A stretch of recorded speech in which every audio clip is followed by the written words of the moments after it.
पनीर तो आम समस्तଙ୍କର प्रिय। आसंतु पनीर आउ एक आइटम बनैबा कढ़ाई पनीर, जहाँ भात रुटी पराठा सबुथिरे खाइबा पई भल लागिबो। आसंतु कढ़ाई पनीर ये टेस्टी रेसिपी टी आम स्टार्ट करवा। कढ़ाई पनीर बनैबा पई पनीर को बड़ बड़ साइज करी काटी नेबा। देखंतु मु केमिति काटिछि। एहा परे पियाज और शिमला मिर्च को मध्य सही साइज रे काटी नेबा। गैस रो फ्लेम को ऑन करिबा। तेल गरम होला परे पनीर सब को पकेइबा। पनीर को बेसी भाजीबानी, अल्प भाजीबा। बेसी भाजिले पनीर और स्वाद बते भल लागिबनी। कढ़ाई पनीर को कम भाजिले ही भल लागिबो। आपण चाहिले पनीर को न भाजी मध्य ए आइटम टी बनै पारिबे। देखंतु पनीर सब भाजी हे आसलानी। एबे पनीर को आमे गोटे बाउल रे काढी नबा।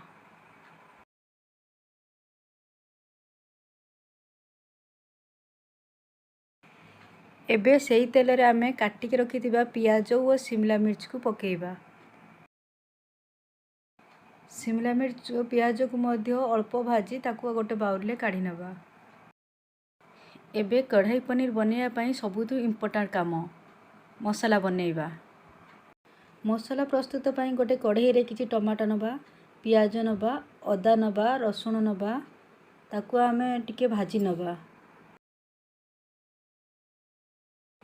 अल्प समय भाजी हो गला परे एथिरे आमे किछि डालचीनी, गुजराती, अलैच और गोलमरीच देबा, जहा द्वारा कि मसलार टेस्ट और टिके बेसी भल आसीबो। एहाको आमे अल्प समय भाजी नबा। देखंतु मसला सब भाजी आसलानी। एबे गैस रो फ्लेम को ऑफ करी याको ठंडा करिया पई छाड़ी देबा।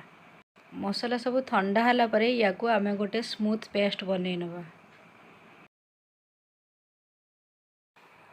एबे कढ़ाई गरम होला परे सेतिरे किछि बटर ऐड करिबा। बटर दला परे गैस रो फ्लेम को स्लो करिबा, जेमिति बटर पोड़ी न जाए।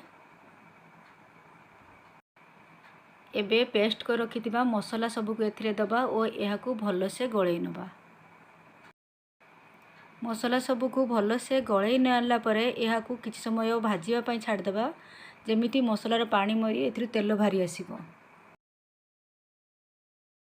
देखंतु मसलार तेल बाहरी आसलानी। एबे एइथिरे आमे किछि हळदी गुंड, काश्मीर चिली और लूण पकेई भल से गळै नबा।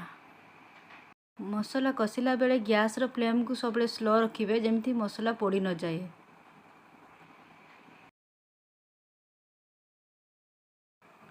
मसला सब को गळैला परे एथिरे किछि पानी देबा, जहा कि मसला कढ़ाई रे लागिबनी।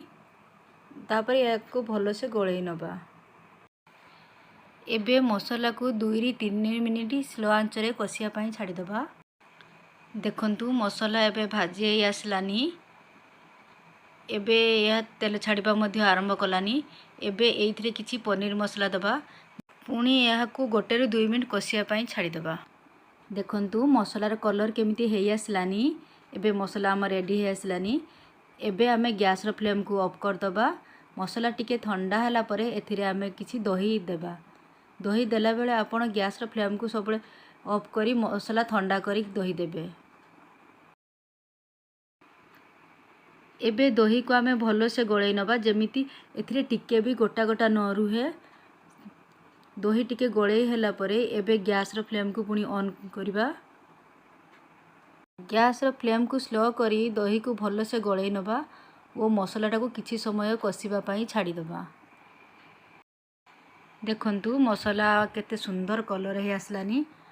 मसला मध्य तेल छाड़ी सारलानी। एबे कढ़ाई पनीर पई हमर मसला प्रस्तुत हे गलानी। मसला कसी होला परे एथिरे आमे छाणी रखिथिबा पियाज, शिमला लंका को पकेइबा। ताकू भलो से गळै नबा। ए सब को गळै नेला परे याको 1 ରୁ 2 मिनिट सेमिति कसिया पई छाड़ी दबा। एबे एइथिरे आमे पनीर सब देई ताकू भलो से गळै नबा और अल्प समय कसिया पई छाड़ी दबा। 2 ରୁ 3 मिनिट सिम रे कसिला परे एइथिरे आमे किछि पानी ऐड करिबा। पानी ऐड करिकी याको आमे भलो से गळै नबा। पानी रो परिमाण अल्प दबा, कारण सब तो छणा जिंस एथिरे पका जाईची। एबे याको आमे फुटिया पई छाड़ी दबा। देखंतु केते सुंदर प्रस्तुत हो आसलानी आमर कढ़ाई पनीर। एबे गैस फ्लेम को स्लो कर एथिरे किछि गरम मसला और धनिया पत्र पकेबा और गैस फ्लेम को ऑफ कर दबा। एबे प्रस्तुत हो गला कढ़ाई पनीर। यम्मी देखा होइछि ना। एबे एहा को आमे गोटे प्लेट रे काढी नबा। वाओ यम्मी देखा जाउछि ना।